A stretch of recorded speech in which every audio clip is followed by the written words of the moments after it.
สบายดีพี่น้องถักไรสบายดีเด้อมื้อนี้ออกมาสวนพี่น้องจ้ะออกมาเลี้ยงงูมาซองเบิ่งหัวเบิ่งสวนเลยเนาะหลังจากที่เฮาบ่ได้มาลงมาเลาะทางหลุมเป็นเวลาดนนานเติบมาปล่อยงัวเลี้ยงพี่น้องเล่มกินหญ้ากินเครือแถวสวนนี่แหละสวนเฮาก็คือแบบห่างเลยเนาะตั้งแต่แม่เสียก็คือบ่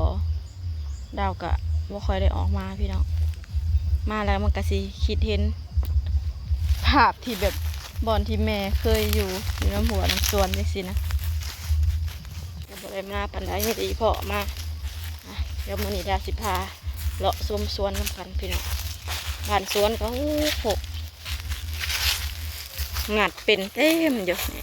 หลังบ้านสวนจ้าตอนนี้ก็คอยคำลงแรงจะเป็นกำลังสิตกดินมักนัดนี่งัวมาหลักเห็นละ1 หน่วยมาดิเป็นบดขู่อันนั้นเลยพี่น้องเลย30กินคันบ่ปล่อยงัวมากัดซะก่อนนี่นะอันนี้ก็แมนอันนั้นก็แมนอันนั้นก็แมนถ้าต้อง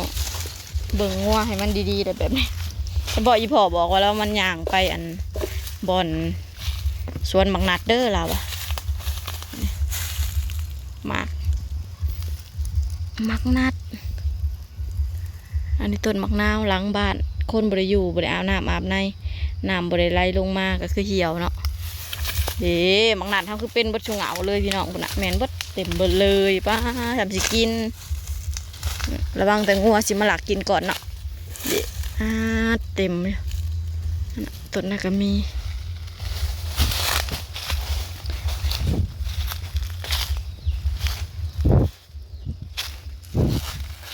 ช่วงนี้ก็บริไปทางใดพี่น้องสีขาวเนาะมีขาวสีทุกมือเลยแต่ว่าบริถ่ายคลิปให้เบิ่งกันพี่น้องเบื่อมือได้กับสีขาว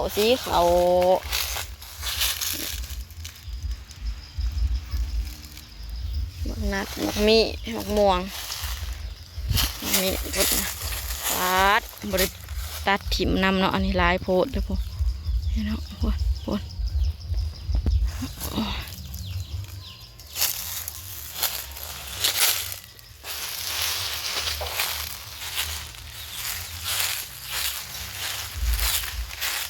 เป็นสวนยางพาราพี่น้องเอากับกล้องเป็นสวนยางจะมีขอกไก่เต็มอยู่ลุงขาวเป็นคนเลี้ยงเนาะดาวก็คือไก่กับปลาเลยมีแต่จงห้ามจงยังไว้ให้เขาดูถ้าอีแม่เฮาก็สิอยู่นี่น้องกระแหงน้องแหงมักนาวกระเหี่ยว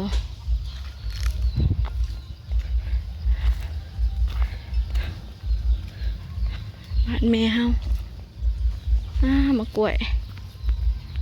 พะโล้เป็นสิฮัก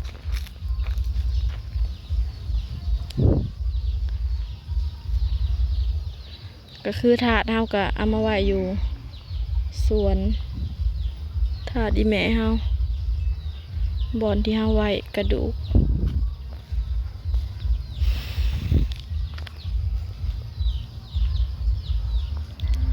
ก็เบิ่ง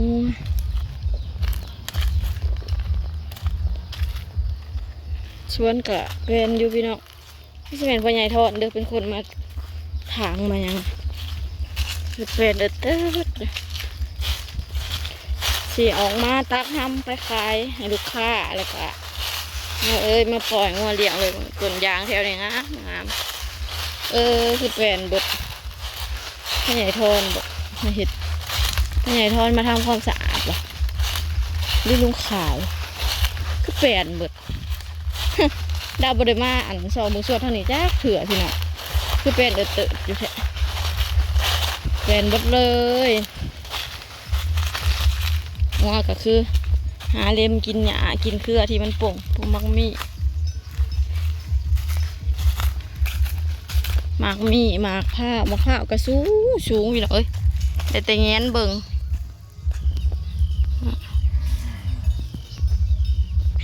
พ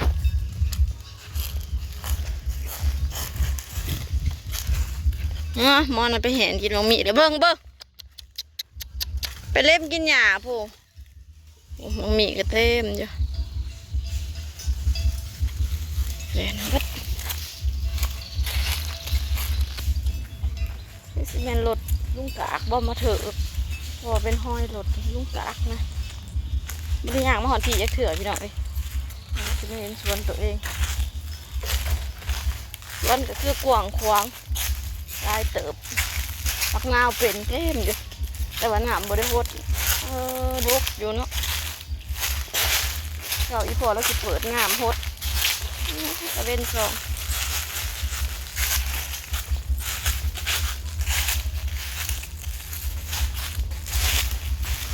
แช่คลองเย็นพี่น้อง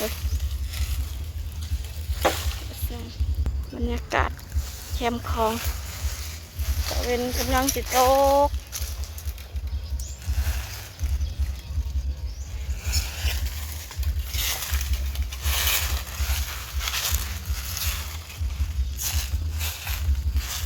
ข้าวกับหมากดกอยู่เลยแต่ว่ามันเอาบ่ได้เนาะสูงแฮงต้นมักนาเต็มอยู่ไอ้ข้าวบลามาเห็ดยังก็คุ้มฐานนี่คืนลงปากแปนเบิดพี่น้องไอ้เจ้านี่ลุงข้าวเรามาเห็ดเตาชุมฐานแล้วชุมในใส่ไม่เห็น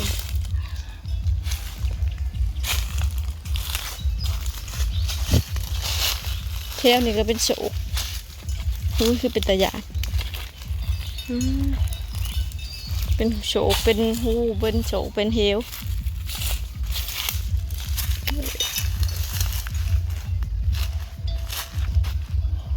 ว่าก็ไม่เห็นคิดมักมีเน่า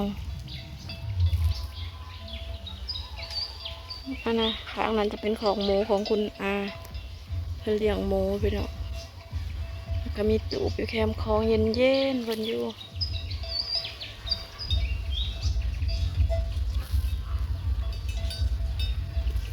มังมีต้นนี่จะข่าวแสบโยบลงเบิดหัวกินเบิด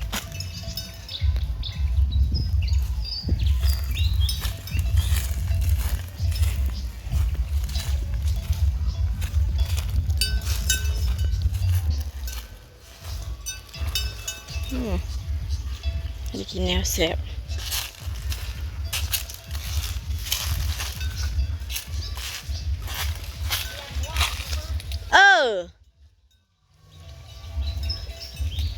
เลี้ยงงัว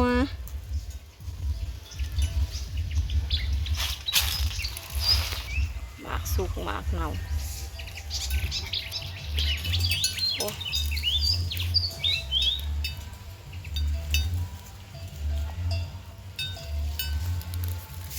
เต็มอยู่พี่น้อง